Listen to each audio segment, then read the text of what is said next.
A la querida audiencia de Detona le damos la bienvenida en otra emisión más de este 2024 que ya nos alcanzó. Yo recuerdo hace algunos meses, cuando llegue el 2024, ¿qué estamos haciendo? ¿Qué estamos planeando? ¿Qué vamos a hacer? ¿Qué vamos a ejecutar? Y todos andábamos ahí para el 2024. Pues les informo que ya llegó. Aquí está. Y aprovecho para el día de hoy, ya lo hice en otras emisiones, pero lo reitero, deseo que este 2024 llegue a los hogares de la audiencia y de nuestro querido invitado, el doctor Alfredo Cuellar, cargado sobre todo de salud, porque sin salud no hacemos nada. Y Oye, por supuesto con las bendiciones de allá arriba del Señor, que siempre las ocupamos, las requerimos, las demandamos, y prosperidad con el propósito de poder cumplir con nuestro rol aquí en esta tierra agreste y que nos presenta tantas dificultades.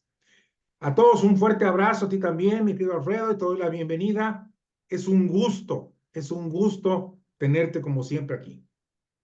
muchísimas gracias, Raúl. Soy yo el lleno de honor y de emoción de que a través de tu programa se amplía el círculo de lectores que me siguen. Y fíjate que eso de las encuestas, pues se contamina uno con las emociones de un año nuevo que viene, como tú muy bien lo dijiste. Y en efecto, salud es lo número uno para todos, que por cierto, también ese es un tema que en el caso de México, de todo el mundo, pero en el caso de México es un tema pendiente muy importante para las futuras elecciones, porque la gente resiente, le duele no tener sistemas de salud adecuados. Así es. Oye, Alfredo, pues vamos a empezar. La, a la audiencia debo recordarle, y muchos de ellos, por cierto, me escribieron agradeciendo la entrevista que te hice anteriormente, que fue por escrito, no fue en vivo como lo estamos haciendo ahora, pero la gente quedó muy interesada en tus comentarios y nos quedaron ahí algunos temas pendientes. Y uno de ellos es precisamente, ¿cuál es tu visión? ¿Cuál es tu pronóstico del tema concreto de los hispanos en Norteamérica? ¿Qué estás viendo tú? ¿Cuál es la influencia de este importantísimo sector de la población norteamericana que va a incidir no solamente en el aspecto económico, en el aspecto social, laboral, tecnológico, sino en las elecciones? ¿Tú cómo la Sí. ves, Alfredo? Mira, primer lugar, estoy agradecidísimo que toques ese tema. Fíjate, Raúl, que somos el México olvidado. Somos, la gente no sabe, 45, 70,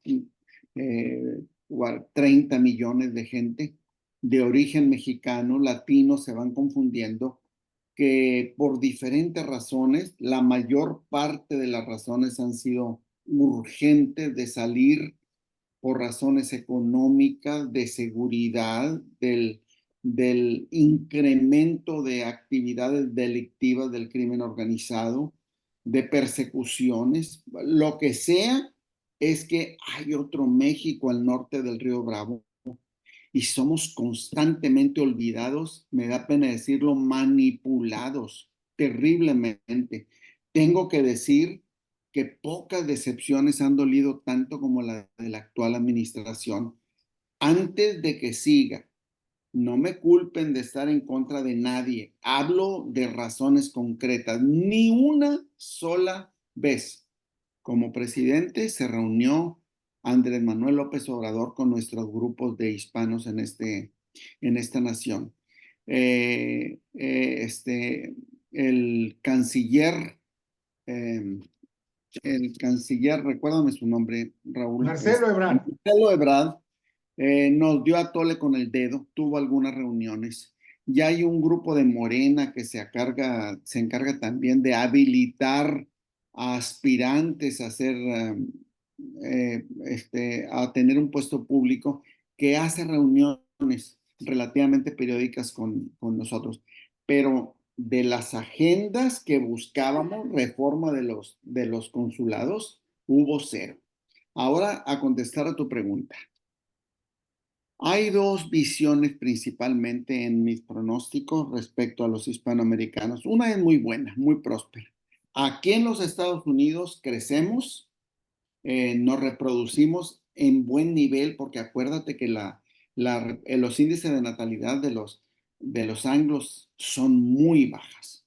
El grupo de hispanos, o sea, los mexicanos y los latinos, somos los que tenemos un índice de mayor productividad, de mayor índice de natalidad, por lo tanto O sea, crecen. no ven Netflix ni ven la televisión. Bueno, o son muy rápidos, cualquiera de los dos.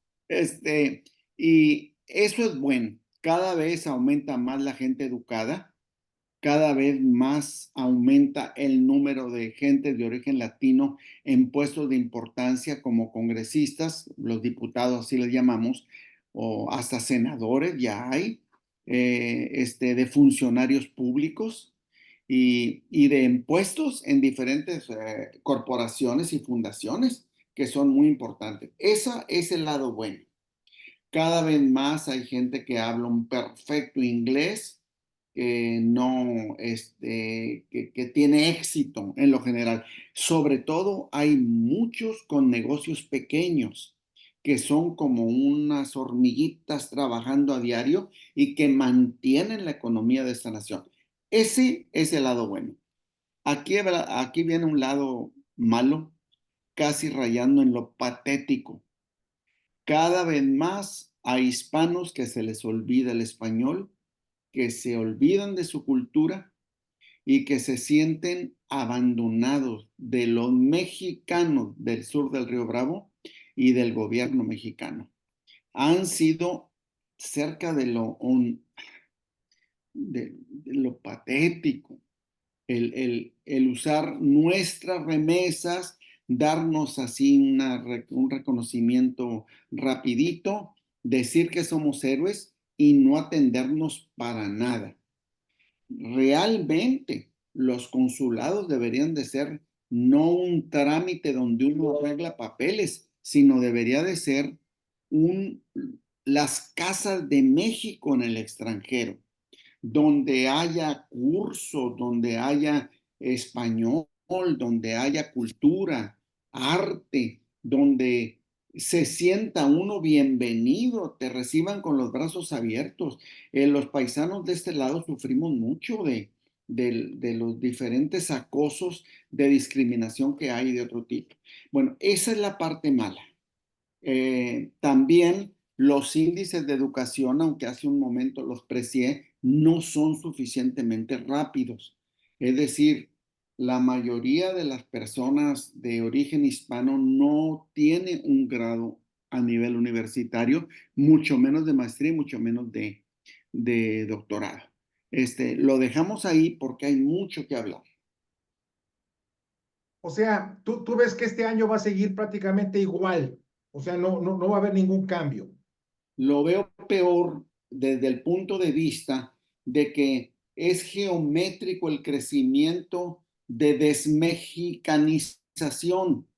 Tenemos gente de origen hispano con apellidos hispanos, pero que ya no hablan español, que ya se olvidaron de su tierra, que ya se integraron ante la brutal aculturación que hacen los Estados Unidos de sus ciudadanos. No es correcto. Los japoneses, los judíos, los suizos, los alemanes son mucho más inteligentes. Ofrecen viajes constantes a descuento, les están hablando de conferencias, les están diciendo, los están haciendo que se sientan orgullosos de su origen étnico. México no hace eso. Entiendo. Es decir, ese orgullo de ser mexicano, Correcto. presumirlo y activarlo. Sí. Además tenemos, si me permites completar, una gran ventaja, somos vecinos. Es Claro. decir, facilitar la, los viajes de los mexicanos. Y ahora el otro problema también muy serio, indirecto, es cada vez menos la gente quiere ir por la inseguridad que existe. Claro. Oye, mi querido doctor Cuellar, esto podemos ligarlo de alguna forma a la relación de Estados Unidos con Latinoamérica y de los hispanos con Latinoamérica. Sí, sí, de muchas maneras. Sí, la respuesta es un sí subrayado y con acento. Los latinoamericanos tenemos un destino común por cultura, por lengua, por afinidades diversas, el origen español, las etnias indígenas de donde procedemos, etcétera. Pero ha habido un muy buen juego de parte de lo que muchos llaman el imperio, o sea, los Estados Unidos, uno de desunirnos, pero somos nosotros los principales enemigos. Las naciones de Latinoamérica viven en conflicto. Bolivia con Chile, Perú con Argentina, bueno, mejor dicho, con Chile también. Argentina tiene diferencias con Brasil. Paraguay y Uruguay no acaban de unificarse en una nación más coherente. Eh, o en naciones de colaboración, los tratados andinos y de otro tipo no han sido suficientes. Mientras no haya razones para que los ciudadanos de origen latinoamericano permanezcan en sus naciones, el éxodo va a seguir de todos. Y fíjate aquí es lo más interesante. También se relaciona con una cosa. Los gobiernos de Latinoamérica son los principales conspiradores, instigadores y promotores de expulsar a la gente. Porque la gente que se sale es la gente más valiosa. Uno, no les causa problemas de protesta, de demanda, de que haya un mejor gobierno. Y dos, manda remesas. La remesa de todo Centroamérica, de México y de muchas otras naciones, Colombia, Venezuela, son las remesas, es el principal producto económico de las naciones. Entonces, es como un círculo virtuoso para ellos expulsar a la gente. Las caravanas no es más que un medio más de que la gente, para defenderse del crimen organizado, pues ahí van juntitos. Pero igual ha sido siempre, no existiendo las posibilidades en las naciones y no dándole vergüenzas a los gobiernos latinoamericanos de expulsar a la mejor gente, se siguen viniendo a Estados Unidos. O sea, tú lo calificas como una vergüenza para el sistema político y el sistema político, social, económico de esos países. Una vergüenza escandalosa, completamente una inmoralidad de parte de los gobiernos. Lo primero que debe hacer un gobierno es proteger a su gente, darles las oportunidades, luchar contra crimen organizado y semi-organizado y desorganizado. Por eso adoran a Bukele, porque les dio una solución al Salvador. Fíjate cómo los del Salvador han disminuido sus números Sí, dramáticamente. así es, totalmente Y de acuerdo bueno, contigo. Oye, dentro de la segunda parte que ya no la reproduje en el texto de la entrevista porque quise aprovechar, pues para invitarte y en vivo y a voz y de todo color, que tú lo platiques. Comentabas algo del Papa Francisco. sí, fíjate que el Papa Francisco ha sido una gran, grata sorpresa. Todo mundo pensó en lo peor. Eh, Resultó muy parecido a lo que le pasó, le acaba de pasar a la rectora de Harvard. Era ¿A negra, quién? a la rectora de la Universidad de Harvard. Era negra y era mujer. Entonces existían los, ¿Cómo se llama ella?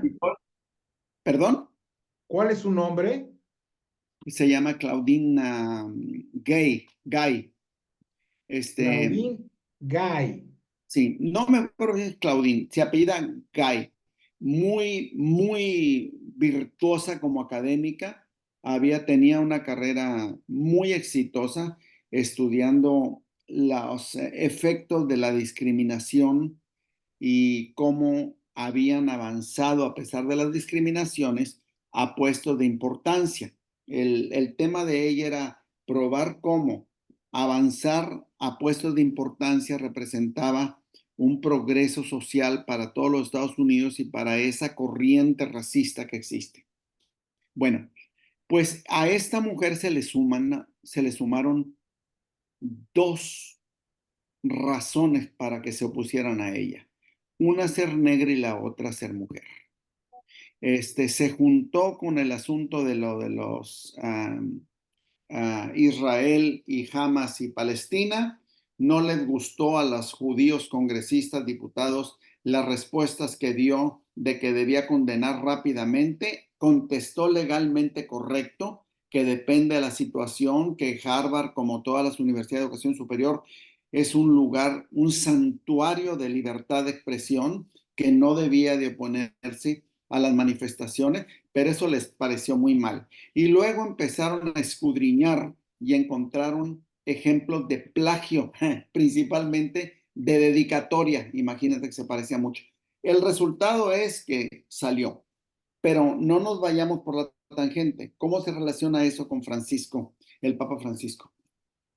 Él era un Claudín gay, es decir, el primer papa latinoamericano que tenía muchas razones para que él tuviera opositores, sobre todo de la vieja escuela de los clérigos conservadores, que los encabezaba Benedicto, el que acababa de renunciar, que dio la oportunidad a que él fuera el papa.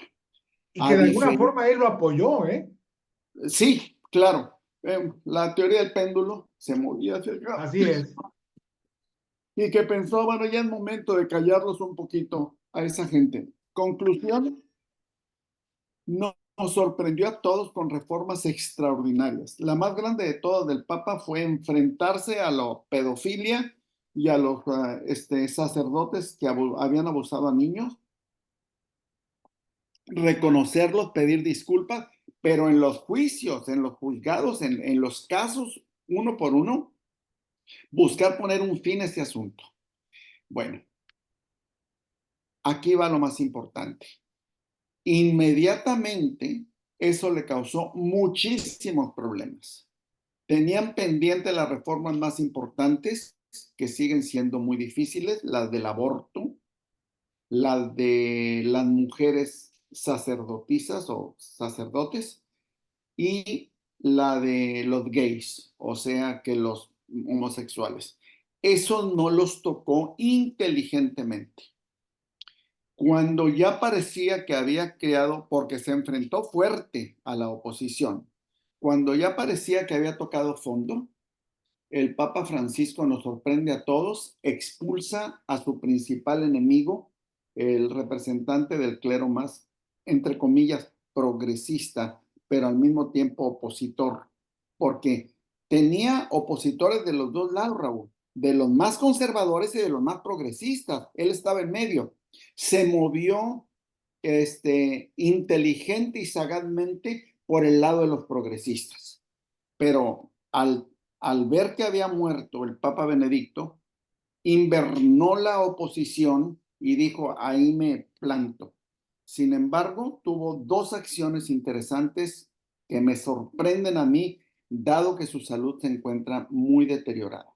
La primera fue expulsar al enemigo que vivía en el Vaticano, como quien dice, dormía con el enemigo. Y la segunda, más importante, ¿Cuál es su nombre? ¿A quién expulsó? ahorita te lo digo con mucho gusto.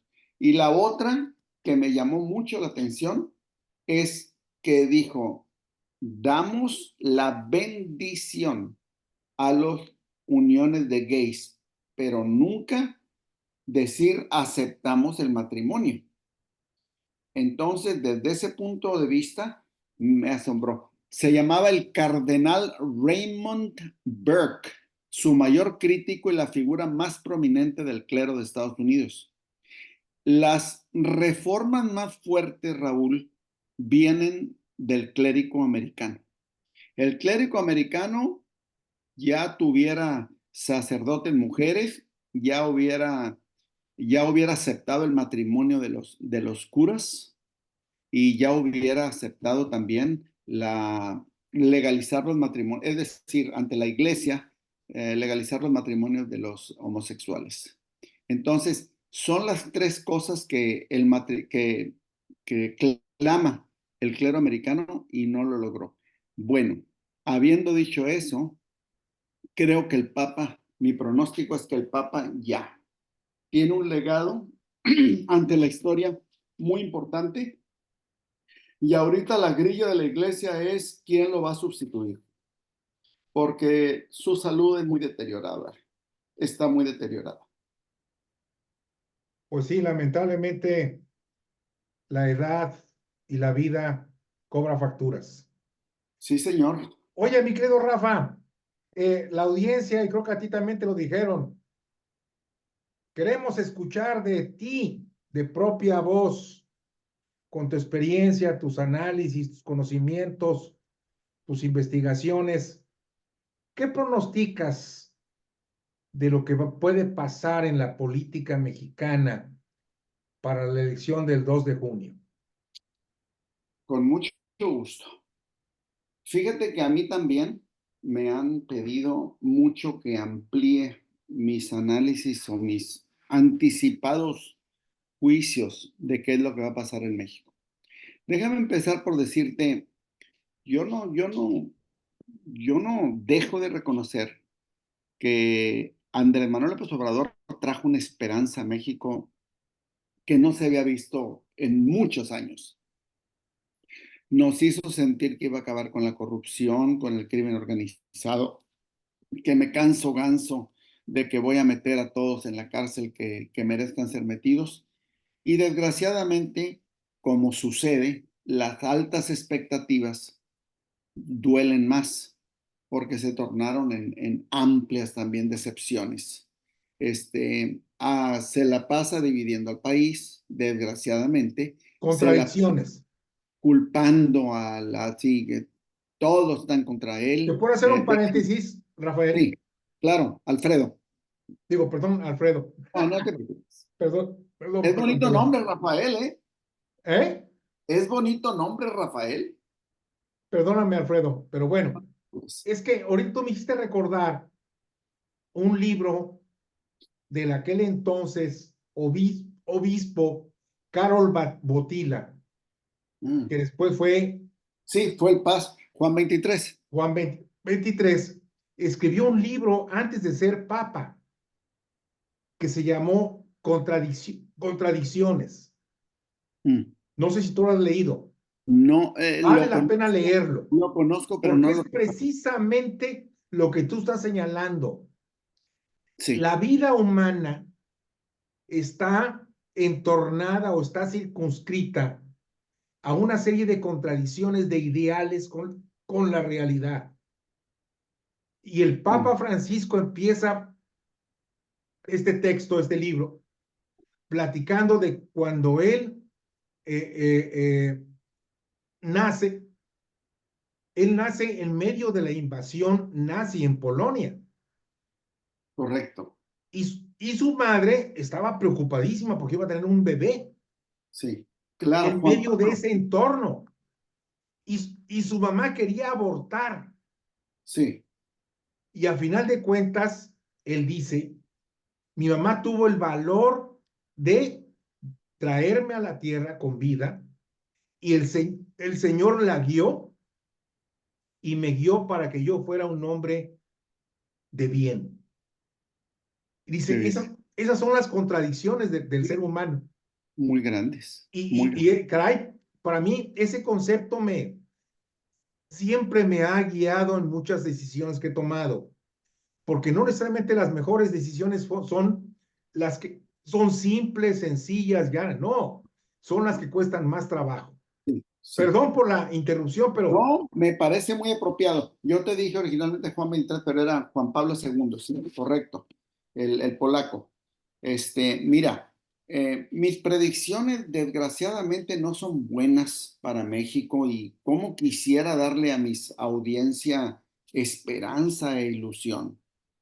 La esperanza más buena pueden ser dos escenarios, dado que está probado que el señor López Obrador aunque lo defiendan gran parte de sus seguidores, la realidad no muestra eso. Y vamos que tuvo mucha suerte con la economía. Parte se le tiene que reconocer que a diferencia de cómo fue un detractor y destructivo, un predador de instituciones, no tocó al Banco de México, cosa muy buena, Raúl. El primer escenario bueno es que la opositora Xochitl se levante. Tiene muchas posibilidades. El que ve ahorita las famosas encuestas, que bien dice el doctor Borrego que las encuestas sirven de poco, a menos que se hagan con la metodología de él, que son muy buenas porque las hace semanalmente y se ve a lo largo de la historia los cambios posibles y probables. Si llega a ganar Xochitl, habrá una vuelta atrás. En el hipotético caso, como ahorita pareciera sugerirse por cómo están las cosas, de que vaya a ganar Claudia, eh, podría existir, puesto que Claudia tiene un principal defecto, que es ser la apoyada por López Obrador, podría darse el caso, dado que es una mujer muy preparada, su método científico está en su cabeza, obviamente, ella con la física, entiende los números, contesta bien la respuesta, no se ve que le gana la pasión. Entonces existe una posibilidad de que Claudia Sheinbaum se convierta en un Lázaro Cárdenas. Al ver el daño que Calle le estaba causando al país, cuidadosamente, Lázaro Cárdenas hizo sus arreglos convenientes y sigilosos con el ejército, con algunos buenos seguidores. Se puso en contacto con Estados Unidos y le dio un golpe demoledor a Calles. Aunque al decirlo, esa posibilidad le quite yo posibilidades, tengo que decirla como buen analista. Es factible que al ganar Claudia, dándose cuenta de la situación, anticipando y buscando que el país se unifique más, haga sus acuerdos sigilosos con Estados Unidos, con la clase corporativa, con el ejército al que le ha dado tantísimo apoyo López Obrador, pero que diría yo, gracias a Dios, existen todavía militares muy heroicos que no les parece que esa sea la función ni el rol del ejército, y le dé un golpe demoledor a Andrés Manuel López Obrador para callarlo y o lo mantenga en su rancho o lo expulse del país. Esas son las dos posibilidades mejores para México, porque si ella sigue con el mismo, no veo yo buenas posibilidades, sinceramente. Si va a seguir siendo una continuación de destruir instituciones, de seguir dándole a los adultos dinero de la misma manera, no apoyando el desarrollo de negocios y lo más importante, no enfrentarse de una manera decidida, inteligente y sistemática al crimen organizado y, por supuesto, arreglar el sistema de salud y la educación, que son una catástrofe. Ay, no me siento nada optimista si eso no pasa. ¿Estás tú fincando tu hipótesis en la formación profesional y actitud de Claudia Sheinbaum, Sí, pero no estás tomando en cuenta el sesgo político y la influencia de AMLO en ella? sí, la estoy haciendo. Ella en ese aspecto fue elegida, todo fue manipulado en Morena para que ella fuera la seguidora. Hubo muchas posibilidades de que cambiara de opinión AMLO y al no hacerlo, ahorita ya tiene que jugarla de muertito, de apoyo total para AMLO. Pero las traiciones siempre han sido un argumento en la micropolítica y en la política general nacional e internacional extraordinariamente útil como herramienta de ejercicio del poder. Es decir, no va a ser, suponiendo que fuera el caso, no va a ser la primera que haga algo así. A Lázaro Cárdenas se le reconoce por muchas cosas, pero nunca por traidor. Si a ella le va bien en esto, no será una traidora, será la salvadora de México. Puede ser la salvadora de México. Caray, qué frase tan contundente. Muy, Gracias. muy bien. Tengo la impresión que tu pronóstico está encaminado a no perder la esperanza. Sí, y la esperanza es lo último que muere, dice la raza en México, y pues sí, es cierto. Cuando todo parece acabado, cuando los judíos estaban siendo aniquilados, tuvieron su rayo de esperanza, el fin de Hitler, del nazismo, con la derrota en la Segunda Guerra Mundial. Ahorita los palestinos están igual, con una ilusión de que algo, de que suceda algo que termine esta masacre que Netanyahu está haciendo. La gente pobre de México está con una ilusión de que se les apoye y ayude para no tener que recurrir al éxodo de salir de Estados Unidos. Nadie quiere salir de una nación donde su cultura, su lengua, su comida, sus ambientes están ahí. A la mayor parte de los mexicanos que tú les preguntes, te contestarían que no hubieran querido tener que salir de México, empezando conmigo. Si yo hubiera tenido las oportunidades para desarrollarme en la academia, te cuento una historia, te cuento una historia de por qué yo emigré.